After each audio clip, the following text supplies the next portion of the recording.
Ето едно кратко видео ревю по молба на мой клиент, който се двууми между тези два модела.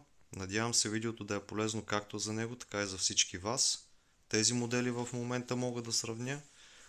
Имам характеристиките им, така че може да ги видите нагледно каква е разликата между тези макари и да изберете правилната за вас. Започвам с Aerotechnium 10000 XSB.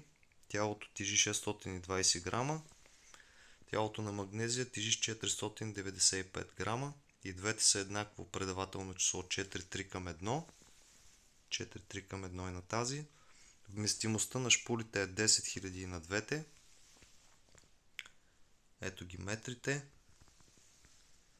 Разликата при магнезия е, че от магнезия има един лагер повече. Тук са 8 лагери. Тук са 7. Визуално тази има противооплитащо отдолу. При магнезия това нещо го няма. Теглото на двете тела също е различно. Лагерите са различни. Визуално телата са AeroWrap 2 модел.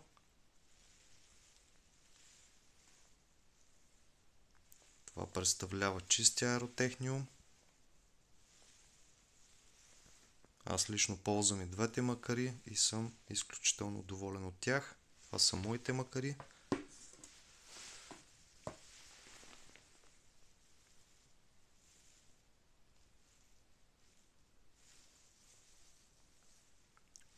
Бавна осцилация.